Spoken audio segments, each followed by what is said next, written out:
ময়দার মধ্যে কাঁচা ডিম দিয়ে দিন। আশেপাশের দোকান থেকে আমাদের কাছ থেকে হাজার হাজার টাকা নিয়ে নেয়, এই রহস্যটা কেউ বলতেই চায় না, তাহলে ওদের ব্যবসা লাটে উঠে যাবে। প্রথমে এখানে একটা কড়াইতে বেশ কিছুটা জল নিয়ে নিলাম, 1 বাটি জল নিয়ে নিলাম। ওর মধ্যে স্বাদ মতো লবণ আর 1 চামচ মতন চিনি দিয়ে দিলাম। তারপরে ময়দা দিয়ে সুন্দর করে একটা ডো রেডি করে নিলাম। এবারে অপর দিকে একটা থালার মধ্যে ঢেলে নিয়েছি।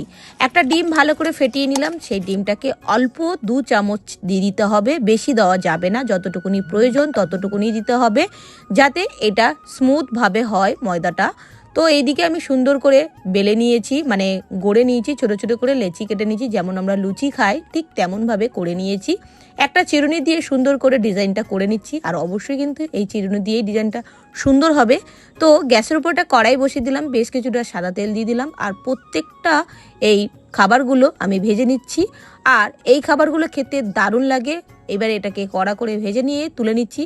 আর হ্যাঁ, কে কোথা থেকে ভিডিওটা দেখছেন অবশ্যই কিন্তু কমেন্ট করবেন, তবেই তো ধন্যবাদ জানাবো নাকি।